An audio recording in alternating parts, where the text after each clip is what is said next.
श्री सद्गुरु महाराज की जय। श्री सद्गुरु महाराज की जय। श्री सद्गुरु महाराज की जय। एक बार हम लोग आस्था और विश्वास के साथ बुलंद स्वर में गुरु महाराज का श्री जय घोष करें। श्री सद्गुरु महाराज की अखंड मंडलाकारं व्यापकं येन चराचरं तत्पदं दर्शितं येन तस्मै श्री गुरुवे नमः। गुरुविनु ज्ञान न उपजे, गुरु बिनु मिले न भेव, गुरु बिनु संशय न मिटे। जय जय जय गुरुदेव, जय जय जय गुरुदेव। श्री सद्गुरु महाराज की जय। थोड़ा सा हम शारीरिक रूप में अस्वस्थ हैं, इसीलिए बोलने में थोड़ा दिक्कत हो रही है। बोलिए प्रेम से श्री सद्गुरु महाराज की जय। अव्यक्त रूप में परमाराध्य संत सद्गुरु महाराज के पावन कमल चरणों में बारंबार नमन। तीर्थों को भी पावन करने वाले वंदनीय साधु समाज के श्री चरणों में कोटि सह नमन। आदरणीय सत्संग प्रेमी सज्जनों, भक्तिमती माताओं एवं धर्मशिला बहनों, आप लोगों को सर्वविदित हो चुका है कि यह संत मत सत्संग का आयोजन हमारे आदरणीय अर्जुन बाबू की परलोकवासिनी अर्धांगिनी राजकिशोर जी की माता श्री के आज पुण्यतिथि के उपलक्ष्य में घर परिवार के समस्त लोगों ने उस जीवात्मा के परम कल्याण के लिए, सुख और शांति के लिए यह संत मत सत्संग का आयोजन किए हैं। इस संत मत सत्संग के द्वारा ज्ञान योग युक्त एकमात्र ईश्वर भक्ति का संदेश दिया जाता है, उपदेश दिया जाता है। प्रत्येक प्राणी मात्र को बोध कराया जाता है कि ज्ञान क्या है, योग क्या है, भक्ति क्या है, जीव क्या है, माया क्या है, ब्रह्म क्या है। इन सभी रहस्यमयी बातों का ज्ञान सत्संग के माध्यम से यह जो जीव अबोध बना हुआ है, सत्संग श्रवण करते करते एक दिन वह सुबोध और परम ज्ञानी हो जाता है। अभी संत स्तुति और गुरु वंदना से पाठ का शुभारंभ हुआ। हम लोगों ने अति ही मनोयोग पूर्वक भक्ति युक्त ढंग से पाठ का श्रवण किया। तत्पश्चात श्री रामचरितमानस सार सटीक सप्तम सोपान उत्तर कांड से भी हम लोगों ने पाठ का श्रवण किया। पाठ के क्रम में भगवान श्री राम के मुखारविंद से मानव तन की प्रधानता के संबंध में, उसकी उपाध्यता के संबंध में अपने नगरवासियों को उपदेश देते हुए हम लोग श्रवण कर रहे थे। भगवान श्री राम ने अपने नगरवासियों से कहा, क्या कहा? उन्होंने अमृत ज्ञान का उपदेश किया। अमृत क्या है? संत दरिया साहब ने कहा, अमृत है सब बातों की बात, अमृत है संतों के पास, दरिया अगम नाम अनंत, जाको पी पी अमर भय संत। भगवान श्री राम ने अमृत ज्ञान का उपदेश किया है। वह अमृत क्या है? अर्थात मुक्ति का उपदेश किया है। उपनिषद में मंत्र आया, मनु भगवान का उपदेश है, मनु स्मृति में मंत्र आया है, सर्वे सामपि चैते समात्म ज्ञानम परम स्मृतम तद्य गर्यम सर्व विद्यानाम प्राप्यते है मृतम ततः। कि सभी विद्याओं में आत्मविद्या सबसे श्रेष्ठ विद्या है। सभी ज्ञानों में आत्मज्ञान सबसे श्रेष्ठ ज्ञान है। यह अज्ञानता रूपी अंधकार को हरण करने वाला और मोक्ष रूपी अमृत को प्रदान करने वाला है। तो अमृत क्या है? मुक्ति, मोक्ष। उन्होंने मुक्ति का उपदेश किया। भगवान श्री राम ने अपने नगरवासियों से कहा, बड़े भाग मानुष तन पावा, सुर दुर्लभ सब ग्रंथ ही गावा। हे मेरे नगरवासियों, हे मेरे प्रजावासियों, हे मेरे अयोध्या वासियों, बड़े भाग्य से हम लोगों को यह मनुष्य का शरीर मिला है। विचार करो, अगर मनुष्य शरीर के अलावा अगर पशु पक्षी की योनि में, तिर्यक योनि में चले जाते, यह उपदेश कौन सुनता है? ध्यान कौन करता है? सत्संग कौन करता है? कितना सुंदर शरीर मिला है। देवता लोग ललायित रहते हैं कि हमको मनुष्य का शरीर मिलता है तो हम भी ईश्वर की भक्ति करते हैं, लेकिन उनको मनुष्य का शरीर मिलता नहीं है। देवी देवता का जो शरीर है वह भोग योनि है और आपका यह शरीर कर्म योनि है। आपके शरीर के भीतर में मोक्ष का द्वार है और उसके शरीर के भीतर में मोक्ष का द्वार नहीं है। परमात्मा के पास जाने का रास्ता अगर किसी शरीर में है तो केवल मनुष्य के शरीर। इसीलिए भगवान श्री राम ने कहा कि सूर दुर्लभ, यह मनुष्य का शरीर देवताओं को दुर्लभ है। संत तुलसी साहब की वाणी में आया, नर्तन दुर्लभ देव को सब कोई कहे पुकार, सब कोई कहे पुकार, देव देही नहीं पावे, ऐसे मूर्ख जन स्वर्ग की आस लगावे। पुण्य छीन, देवताओं का जब पुण्य नष्ट होता है तो स्वर्ग से नरक में आना पड़ता है। और आप भी देवता की खूब पूजा कीजिएगा। देवता कितना भी शक्तिशाली क्यों ना हो, कहाँ तक लेके जाएगा? जहाँ तक उसका स्थान है, स्वर्ग लेके जाएगा। और जब आपका भी पुण्य नष्ट होगा, कहाँ जाइएगा? देवता का पुण्य नष्ट हुआ, नरक में गया, तो आप स्वर्ग में रहेंगे? आपको भी नरक में आना पड़ेगा। पुण्य छिन सोई देव स्वर्ग से नरक में आवे, भर में चारों खान, फिर चार खानियां, अंडज, पिंडज, उष्मज, अंकुरज। इसमें 84 लाख प्रकार की योनियां हैं। अभी सुन रहे थे, धर्मानंद बाबा बता रहे थे। उसमें भटकना पड़ेगा। 4 खानियों में जो 84 लाख प्रकार की योनियां है, उसमें भटकना पड़ेगा।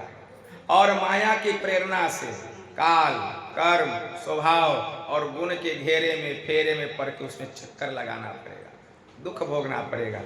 तो पुण्य छिन सोई देव स्वर्ग से नरक में आवे, भर में चारों खान पुण्य ताहि रिझावे, तुलसी सतमत तत गहे, स्वर्ग पर करे खखार। इसीलिए संत तुलसी साहब कहते हैं, संत मत कहता है, संतों का विचार कहता है नहीं चाहिए ऐसा स्वर्ग, थूकते हैं ऐसे स्वर्ग पर, थूक देते हैं। स्वर्ग पर करे खखार, नर्तन दुर्लभ देव को और सब कोई कहे पुकार। एक जगह वे क्या कहते हैं, जग बेहोश बुझे नहीं संत मते की बात, संत मते की बात लात जमताते मारे, चोटी धरी धरी काल बकरी 84 डारे। मद माया के माही बातचीत नेक न लावे, ऐसा बड़ा अयान जानकर ज्ञान न पावे। तुलसी बूझी विचारी ले, अरे अंत किया न साथ, जग बेहोश बुझे नहीं संत मते की बात। अब पंथा पंथी दर्शाऊं, पूछे पंथ न जाने गाऊं, पथ नाम मार्ग को होई, असो पंथी बूझा नहीं कोई। गाई बजाई खंजरी पीटी, गावत मुंह में फरी गई सिठी। जो कोई संतन कर शब्द विचारा, सूझे पंथ वार अरुपारा। शब्द सिंधु कछु और बतावे, यह नहीं समझ शोध मन लावे। गुरुवाणी संतन की बूझे, तब निर्मल नयन आँखी से सूझे। गुरु चेला मिली पथ चलावा, संत पथ की राह नहीं पावा। जब तक संतों के विचार को अपने जीवन में हम नहीं अपनाएंगे, कल्याण होने वाला नहीं है। इसीलिए भगवान श्री राम ने कहा, यह मनुष्य का शरीर मिला है, देव दुर्लभ, बड़े भाग मानुष तन पावा, सुर दुर्लभ सब ग्रंथ ही गावा। सभी सदग्रंथों ने कहा, यह जो मनुष्य का शरीर है, इसके अंदर में सबसे बड़ी विशेषता क्या है? तो भगवान ने कहा, साधन धाम। यह साधना का घर है, यह शरीर साधना का घर है। कुत्ता का शरीर है साधना का घर, गाय का, बैल का, गधा का, सुअर का है। देवता का शरीर है साधना का घर, यह मनुष्य का शरीर साधना का घर है। साधन धाम, मोक्ष कर द्वार। भगवान शिव ने कहा, बिंदु नाद महालिंगम शिव शक्ति निकेतनम, देहम शिवालयम प्रोक्तम, असिद्धिधम सर्वदेहिनाम। यह शरीर शिवालय है। यह शरीर क्या है? शिवालय। कुत्ता के शरीर को कहा शिवालय, गाय को शरीर को, गधा के शरीर को, घोड़ा, देवी देवता के शरीर को नहीं। यह मनुष्य का शरीर शिवालय है। यह जिंदा खुदा का घर है, यह जिंदा खुदा का घर। और बाहर में तो मुर्दा है, बोलता है, इसमें जीवात्मा रूपी शक्ति है, उसके अंदर से चेतन की शक्ति आ रही है। तो यह शरीर साधना का घर है, साधन धाम, मोक्ष कर द्वार। और इस शरीर के भीतर में एक द्वार है जिसको हरि का द्वार कहा गया, मोक्ष का द्वार कहा गया। और किसी शरीर में है? नहीं है। भगवान शिव ने कहा, बिंदु नाद महालिंग। बिंदु और नाद महालिंग है। बिंदु नाद क्या है? महालिंग। बिंदु नाद महालिंग। आप लोग गए होंगे शिवालय, मंदिर जाते हैं पूजा करने, जाते होंगे, आप गए होंगे, देखे होंगे, नीचे में जलधरी रहता है और उसके ऊपर में शिवलिंग है। नीचे में क्या है? जलधरी है। वह प्रतीक है, वह प्रतीक है, मतलब वह काल्पनिक है, वह वास्तविक नहीं है। ठीक है ना? वह प्रतीक है। वह जो जलधरी है वह बिंदु का प्रतीक है, और वह जो शिवलिंग है वह नाद का प्रतीक है। ठीक है ना? कहते बिंदु नाद महालिंगम, बिंदु और नाद महालिंग है, शिव शक्ति निकेतनम। इस शरीर को शिवालय कहते हैं। यह जो शरीर है यह शिवालय है, शिव शक्ति निकेतनम। बिंदु रूप में शक्ति का वास है इस शरीर के भीतर में। वह बिंदु जो है वही जलधरी जो है प्रतीक है बिंदु का। वह जो जलधरी है क्या है? प्रतीक है बिंदु का। बिंदु नाद महालिंगम शिव शक्ति निकेतनम। तो बिंदु जो है यह शक्ति का प्रतीक है, और नाद जो है यह शिव का प्रतीक है। शिव शक्ति निकेतनम। देहम शिवालयम, इस शरीर को ही शिवालय कहते हैं। यह जो हमारा शरीर है यही शिवालय है। देहम शिवालयम प्रोक्तम, इस शरीर को शिवालय कहते हैं। सिद्धिधम सर्वदेही नाम, जितने भी मनुष्य शरीरधारी प्राणी हैं, अगर जिसको भी मुक्ति मिला, सिद्धि मतलब मुक्ति, सिद्धि मतलब मुक्ति, जिसको भी सिद्धि मिला, मुक्ति मिला, बाहर के शिवालय में नहीं, बाहर के मंदिर मस्जिद में नहीं, इस शरीर रूपी शिवालय के भीतर में, इस शरीर रूपी शिवालय के भीतर में ही मुक्ति की प्राप्ति होती है। बाहर के शिवालय में मुक्ति की प्राप्ति नहीं होती है। तो यह शरीर शिवालय कहते हैं। साधन धाम, यह शरीर साधना का घर है। इस शरीर के भीतर में एक द्वार है जिसको मोक्ष का द्वार कहा गया। साधन धाम मोक्ष कर द्वारा, अब पाई न जे ही परलोक समारा। जो इतना सुंदर मनुष्य का शरीर पाकर अपने परलोक को नहीं सुधारता है, अपने परलोक को नहीं सुधारता है, तो कहते हैं सो परत्र दुख पावे। वह इस लोक में और परलोक में जब तक इस संसार में रहता है दुख पाता है, और संसार को छोड़कर जहाँ जीव जाता है परलोक में वहाँ भी दुख पाता है। सो परत्र दुख पावे, सिर धुनि धुनि पछताई, अकाल ही कर्म ही ईश्वर ही मिथ्या दोष लगाई।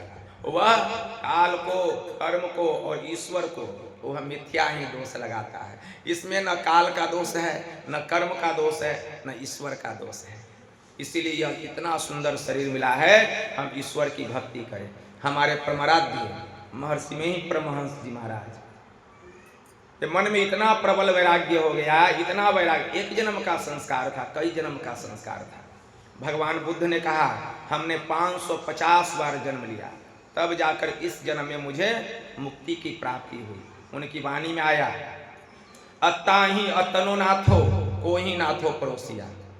अत्ता ही अतनो नाथो को ही नाथो परोसिया। अत्ता व सुदंते नाथम लभते दुर्लभम। मनुष्य अपना स्वामी, अपना मालिक आप है, उसका मालिक दूसरा कौन हो सकता है? जो अपने को खूब काबू में रखता है, जो अपनी इंद्रियों को नियंत्रण में रखता है, जो इंद्रियों के अधीन नहीं होता बल्कि इंद्रियां जिसके अधीन होती है, जो षड विकारों का शिकार नहीं होता बल्कि षड विकार उसके अधिकार में रहता है। तो भगवान बुद्ध ने कहा मनुष्य अपना मालिक आप है, उसका मालिक दूसरा कौन हो सकता है? जो अपने को खूब काबू में रखता है वही दुर्लभ मालिक को प्राप्त करता है। वह दुर्लभ मालिक कौन है? वही है दुर्लभ मालिक परमात्मा। भगवान बुद्ध जब निर्वाण प्राप्त के जन्म में, इसके पूर्व जन्म में भगवान बुद्ध सुमेध नाम के तपस्वी थे। सुमेध तपस्वी, इसके पूर्व जन्म में सुमेध तपस्वी। इनके गुरु का नाम था दीपंकर भगवान। दीपंकर भगवान के शिष्य थे। संपन्न परिवार में इनका जन्म हुआ था, लेकिन पूर्व जन्म का संस्कार था। ये जंगल में आकर एक पेड़ के नीचे बैठ करके तप करते थे, ध्यान करते थे।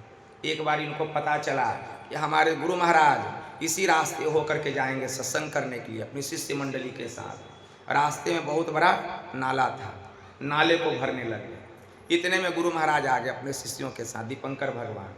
अभी नाला पूरा भरा नहीं था। कहते हैं गुरुदेव रुक जाइए। सोचे कि गुरु महाराज को रोकना ठीक नहीं है। वे नाले में मुंह के बल लेट गए और कहें गुरुदेव आप मेरे पीठ पर अपने शिष्य मंडली के साथ पैर रख करके नाले को पार कर जाइए। दीपंकर भगवान अपने शिष्य मंडली के साथ सुमेध तपस्वी के पीठ पर पैर रख करके नाले को पार कर गए और वहीं पर आशीर्वाद दिया कि हे सुमेध तपस्वी, इस जन्म में तो नहीं लेकिन अगले जन्म में तू परम मुक्ति को प्राप्त करेगा। संपन्न परिवार में तेरा जन्म होगा, चक्रवर्ती राजा के घर में, लेकिन यह जो संस्कार है तेरा भक्ति का, यह साधना के तपस्या का, तुझे बंधन में बंधने नहीं देगा और उसी जन्म में तू परम मुक्ति को प्राप्त करेगा और तू गौतम बुद्ध कहलाएगा। संतान का सुख होगा, पत्नी का सुख होगा, लेकिन कोई भी तुझे बंधन में कर नहीं सकेगा। और वही हुआ, इस जन्म में उन्होंने परम निर्वाण पद को प्राप्त किया। तो हमारे गुरु महाराज महर्षि में ही परमहंस जी महाराज को एक जन्म का संस्कार था, कई जन्म का संस्कार था। जब गुरु महाराज के मन में प्रबल वैराग्य हो गया, 3 जुलाई 1904 ईस्वी को गुरु महाराज की फारसी की परीक्षा थी। उसी समय मन नहीं लग रहा था, परीक्षा देने के लिए आए थे। गुरु महाराज फारसी बहुत अच्छा लिखते थे, फारसी बोलते भी थे। आप देखिएगा उनका लिखा हुआ फारसी भाषा में। गुरु महाराज बहुत सुंदर लिखते थे, उसमें फारसी भाषा का प्रचलन था। जब फारसी की परीक्षा दे करके आए 4 जुलाई 1904 ईस्वी को, अंग्रेजी की परीक्षा थी। गुरु महाराज अंग्रेजी के स्टूडेंट थे, इंग्लिश बहुत अच्छा लिखते थे, बोलते थे। अंग्रेजी की परीक्षा देने के लिए आए, परीक्षा भवन में बैठे, मन नहीं लग रहा था, प्रबल वैराग्य लग रहा था कब क्लास से निकल जाए। क्वेश्चन आ गया, प्रश्न पत्र अंग्रेजी का पहला प्रश्न पत्र का जो पहला क्वेश्चन था, quote from memory the poem builders and explain it in your own English, अर्थात अपने स्मरण शक्ति से बिल्डर्स नामक पद की व्याख्या अंग्रेजी में करें। गुरु महाराज के मन मस्तिष्क में हुआ। बिल्डर्स का अर्थ होता है निर्माणकर्ता। अब परमात्मा से बड़े निर्माणकर्ता कौन हो सकते हैं? उन्होंने 4 पंक्ति लिखी अंग्रेजी में। For the structure that we raise, time is with materials filled. Our courage and yesterdays are the blocks with which we build. अर्थात हमारा जीवन मंदिर सुकर्म और कुकर्म रूपी ईंटों से नित्य प्रतिदिन मिलकर बनता है और बिगड़ता है। जो जैसा कर्म करता है उसका जीवन वैसा ही बन जाता है। इसलिए समय की सदुपयोगिता ईश्वर की भक्ति और सत्संग में है। इसीलिए ईश्वर भक्ति रूपी श्रेष्ठ ईंटों से हमें अपने जीवन मंदिर रूपी छत की दीवार का निर्माण करना चाहिए। और अंत में हमारे परमाराध्य ने मानस की यह चौपाई लिखी, देह धरी कर यही फल भाई, भजिए राम सब काम विहाई। हम लोगों को यह मनुष्य का शरीर मिला है, सभी प्रकार की कामनाओं से, सभी प्रकार की चाहनाओं से अपने मन को हटाकर हमें एक ईश्वर की भक्ति करनी चाहिए। आंसर शीट लेकर के गए और जब तक घंटी नहीं लग जाती थी किसी को क्लास से बाहर नहीं निकलने दिया जाता था। लेकिन गुरु महाराज के मन में इतना प्रबल वैराग्य था, वह वैराग्य उनको परीक्षा भवन में बैठा नहीं सका। सीट लेकर के, आंसर सीट लेकर के गए और टीचर जो बैठे थे शिक्षक कुर्सी पर, किसी को बाहर नहीं निकलने देते थे। उनको जा करके कहते हैं सर मैं जा सकता हूँ? क्या कहते हैं? मे आई गो आउट सर? तुरंत कहते हैं जाइए। पता नहीं कौन परमात्मा टीचर के ऊपर भी विराजमान थे, उनको जाने की आज्ञा दे दिए। गुरु महाराज निकल गए तो निकल गए, निकल गए तो निकल गए। कितनी साधना की, कितनी तपस्या की, कितने गुरु बदले, कहना मुश्किल है। और जब उन्होंने ज्ञान को प्राप्त किया तब क्या कहा, लाया हूं तूफान से किश्ती निकाल कर, और इस ज्ञान को रखना मेरे बच्चों संभाल कर। कैसा ज्ञान है। भगवान महायोगेश्वर श्री कृष्ण ने अर्जुन से कहा, अर्जुन सबसे पहले मैंने यह ज्ञान सूर्य को दिया, सूर्य ने इक्ष्वाकु को, उसके द्वारा मनु के पास यह ज्ञान आया और धीरे धीरे यह ज्ञान विलुप्त हो गया। आज यही ज्ञान मैं तुमको दे रहा हूँ। यह ब्रह्म विद्या है, ब्रह्म ज्ञान है। और यही ज्ञान जो भगवान कृष्ण ने अर्जुन को बतलाया, वही ज्ञान हमारे गुरु महाराज ने हम लोगों को बतलाया। कोई अंतर नहीं। संतन मत भेद प्रचार किया गुरु साहब बाबा देवी ने, थे अंध बने फिरते बाहिर, अंतर पथ भेद न थे जाहिर, हमें बोधि बुझाए सुझाए दिया गुरु साहब बाबा देवी ने। बंद कराए पलक पटको, आ कहे बाहर में तुम मत भटको, सीधे सन्मुख सुषमन बिंदु को गहवाया बाबा देवी ने। सुषमन घर में ध्वनि धार बजे, चरी श्वेत सुरत सोधार भजे, अनहद उलझन यही युक्ति तजे, असत ध्वनि की युक्ति दई गुरु ने। गुरु की यह युक्ति बड़ी में ही प्रकट संसार में। यह ज्ञान कब से है, जब यह दुनिया नहीं था तब यह ज्ञान था, जब यह दुनिया है तब यह ज्ञान है, और जब यह दुनिया नहीं रहेगा तब भी यह ब्रह्म ज्ञान रहेगा। गुरु की यह युक्ति बड़ी में ही प्रकट संसार नहीं, यही ढोल पिटाए सुनाए दिया गुरु साहब बाबा देवी ने। हम लोगों को इतना सुंदर ब्रह्म विद्या मिला, इतना सुंदर ज्ञान, ढूंढ लीजिएगा। इतना इतना सत्संग हो रहा है, वृंदावन, हरिद्वार, अयोध्या, काशी, मथुरा, कहीं यह ज्ञान नहीं मिलेगा। कहीं बस मानस जप मानस ध्यान, इसके आगे विद्या जानते बहुत शायद कोई बिरले होंगे जो यह विद्या बतलाएंगे, लेकिन मानस जप मानस ध्यान, इससे आगे नहीं। हम लोगों को दृष्टि साधना मिला है, सगले न सिरा की साधना। ऐन महल पट बंद के, अचरु सुख मन घाटी हो, दृष्टि डोरी स्थिर रहे, अतम बिचही में फाटी हो। यह ऐसा विद्या है, अगर मनोयोग पूर्वक सुषुमना में मन को टिका करके रखेंगे, गुरु की कृपा होगी, दृष्टि की धार मिलेगी, और जब दृष्टि की धार मिलेगी अंधकार का मंडल फट जाएगा, अंधकार से प्रकाश मंडल में चले जाएंगे। पवित्र पाक कुरान शरीफ अल बकरा पारा 3 सूरा 2 में एक आयत आया, जो अल्लाह पर ईमान लाते हैं, जो अल्लाह पर ईमान लाते हैं, अल्लाह उनके सहायक और रक्षक होते हैं। वे उनको अंधकार से प्रकाश मंडल में लेकर के जाते हैं। अल्लाह पर ईमान लाना मतलब एक ईश्वर पर विश्वास करना, वही अंधकार से प्रकाश मंडल में जाएगा। पवित्र पाक कुरान शरीफ अल बकरा पारा 8 और सूरा 3 में एक आयत आया है, जो अल्लाह का दामन मजबूती से थाम लेगा वही 10वें द्वार में प्रवेश करेगा, वही सूक्ष्म द्वार में प्रवेश करेगा। मतलब एक पर जो निष्ठ होगा उसके जीवन में अनिष्ट नहीं होगा। जो एक को पकड़ लेगा वह इधर उधर नहीं भटकेगा, वही उस सूक्ष्म मार्ग में प्रवेश करेगा। पवित्र पाक कुरान शरीफ के सूरे फातिहा वे एक में एक आयत आया, ऐ मेरे कयामत के दिन का मालिक, मुझे सीधा रास्ता दिखा, मुझे वह रास्ता दिखा जिस पर कि तेरी रहमत हुई है, मुझे वह रास्ता मत दिखा जिस पर कि तूने आग बरसाया है। मतलब 3 प्रार्थना आई। पहला पवित्र पाक कुरान शरीफ के सूरे फातिहा के 1 में पहली प्रार्थना क्या है, ऐ मेरे कयामत के दिन का मालिक, मुझे सीधा रास्ता दिखा। सीधा रास्ता क्या है, संसार के जितने रास्ते हैं सब टेढ़े मेढ़े रास्ते हैं। संसार में जितना रास्ता सीधा है कोई रास्ता, सब टेढ़ा मेढ़ा। सीधा रास्ता कहाँ से शुरू होता है, आज्ञा चक्र 10वें द्वार से, और उसका अंत कहाँ होता है, सीधा परमात्मा के पास। वही है सीधा रास्ता। वह सीधा रास्ता बाहरी दुनिया में नहीं है, हम सबके भीतर में है। कुरान शरीफ की दूसरी प्रार्थना है, मुझे वह रास्ता मत दिखा जिस पर कि तूने आग बरसाया है, वह रास्ता दिखा जिस पर कि तेरी रहमत हुई है। खुदा का आग किसके ऊपर में बरसता है, जो पवित्र पाक कुरान शरीफ में जो बातें बतलाई गई है, जो उसके अनुकूल नहीं चलते हैं उस पर खुदा का आग बरसता है, और जो उसके अनुकूल चलते हैं उन पर खुदा की रहमत होती है। तो ऐसी कौन सी बातें बतलाई गई है, उसमें 5 मुख्य बातें बतलाई गई है। पहला है कलीमे तैयब, दूसरा है नमाज, तीसरा है रोजा, चौथा है ज़कात, 5वां है हज। कलीमे तैयब में आया वह अल्लाह एक है, वह अल्लाह एक है, उसके अलावा कोई दूसरा माबूद ही नहीं है जो कि पूजने के योग्य है। और नबी करीम मोहम्मद सल्लल्लाहु अलैहि वसल्लम उनके रसूल हैं। प्रत्येक मुसलमानों को अपनी जुबान से इस बात का इकरार करना, यही कलिमत तैयब है। यही तो हमारा वेद भी कहता है, एकम सद्विप्रा बहुधा वदंती एकम ब्रह्म द्वितीयो नास्ति। ऋग्वेद कहता है वह ब्रह्म एक है, उसके अलावा और कोई दूसरा हो ही नहीं सकता। लेकिन उसको सद्विप्रजन विद्वजन अनेक नामों से विदित करते हैं। कोई उसको अल्लाह कहता है, जो वैदिक धर्मावलंबी हैं उसको ईश्वर कहते हैं या परमात्मा कहते हैं। जो ईसाई धर्मावलंबी हैं उसको परमेश्वर कहते हैं, गॉड कहते हैं या स्वर्गस्थ पिता कहते हैं।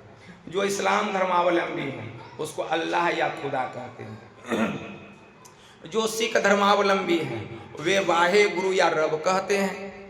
जो बौद्ध धर्मावलंबी है उसी एक परमेश्वर को, परमात्मा को, जो सिख धर्मावलंबी है वाहे गुरु कहते हैं। और जो ईसाई धर्मावलंबी है उसको स्वर्गस्थ पिता कहते हैं या गॉड कहते हैं। जो बौद्ध धर्मावलंबी है उसको बुद्ध कहते हैं। जो जैन धर्मावलंबी है उसको जिन या तीर्थंकर कहते हैं। जो यहूदी धर्मावलंबी है उसको जेहवा कहते हैं। जो पारसी धर्मावलंबी हैं उसको अहुर मज्द कहते हैं। जो चीनी धर्मावलंबी है उसको तितिन कहते हैं। इतना कहने से परमात्मा इतना नहीं हो जाते, वे एक ही एक रहते हैं। जैसे एक घाट पर 3 संप्रदाय के लोग पानी पी रहे थे। जो वैदिक धर्मावलंबी बालक था वह कहता था मैं जल पी रहा हूँ। जो ईसाई धर्मावलंबी बालक था वह कहता था मैं वाटर पी रहा हूँ। और जो इस्लाम धर्मावलंबी बालक था वह कहता मैं आब पी रहा हूँ।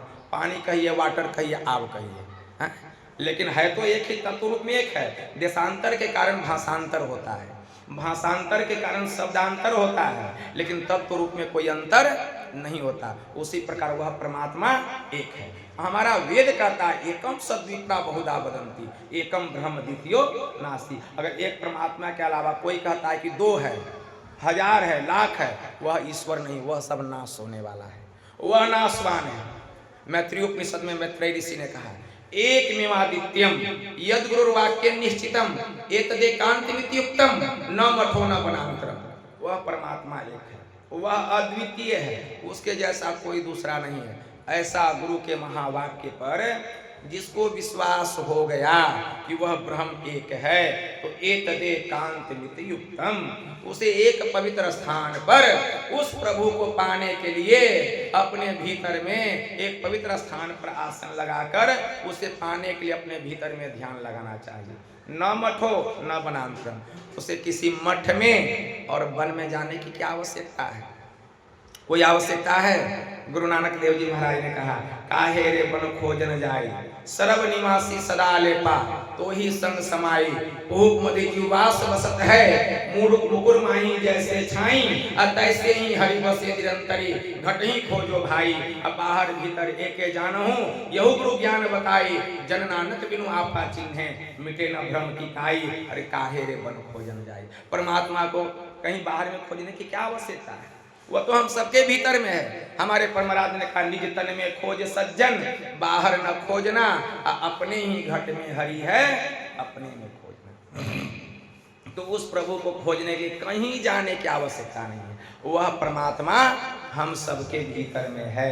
जब भी वे मिलेंगे भीतर में मिलेंगे। जिसने उस परमात्मा को अपने भीतर में प्रकट कर लिया तो बाहर भी उसी तरह से उस परमात्मा को देखेगा जैसे कि वह भीतर देखता है। जरूरत है अपने भीतर में ध्यान लगाने की। इसी का उपदेश भगवान श्री राम ने किया। साधन धाम मोक्ष कर द्वारा अपाई न जेहि परलोक समारा सो परत्र दुख पावई सिर धुनि धुनि पछताई काल ही कर्म ही ईश्वर ही मिथ्या दोष लगाई यही तन कर फल विषय न भाई अस्वर्ग स्वल्प अंत दुखदाई नर तन पाई विषय मन देहि अपलटी सुधा से सठ विसलेहि ताही कहूँ भल कही न कोई अगुंजा गरई परस्मनि खोई आकर 4,84,84 अजोनी भ्रमत यह जीव अविनाशी फिरत सदा माया कर प्रेरा अकाल कर्म स्वभाव गुण घेरा।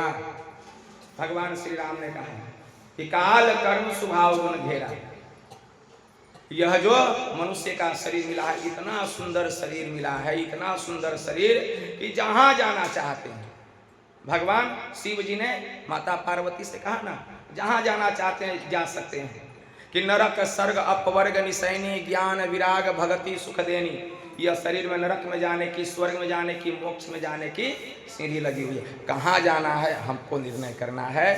इसलिए इतना सुंदर ज्ञान मिला है, इसको जीवन में हम अपना कर ध्यान करें और लक्ष्य को प्राप्त करें। इसी में मानव तन की सार्थकता है। यही थोड़ा समय आप लोगों की सेवा में कहा, बस इतना ही कहकर गुरु महाराज के श्री चरणों में प्रेम पुष्प समर्पित करते हुए मैं अपनी वाणी को यहीं विराम देता हूँ। बोलिए प्रेम से श्री सद्गुरु महाराज की जय। कल तक तो मेरा गला बिल्कुल गड़बड़ था, हम सोच में पड़ गए कि कैसे सत्संग होगा। हमारे प्रिय हैं गुड्डू जी बोल रहे थे, बाबा कल सत्संग कैसे हुआ, गला ठीक कीजिए। हम कहें गुरु महाराज की कृपा भी अपने ठीक हो जाएगा। और देखिए आज जो है ठीक है। श्री सद्गुरु महाराज की जय। बोलिए प्रेम से श्री सद्गुरु महाराज की जय। अभी पाठ के आधार पर स्वामी नवीन बाबा बहुत अच्छे ढंग से व्याख्या करके हम लोगों को सुनाए ईश्वर के बारे में और वैदिक धर्म के बारे में, इस्लाम धर्म के बारे में बहुत अच्छे ढंग से समझाने की बातें। बहुत बहुत धन्यवाद उनको। अब मैं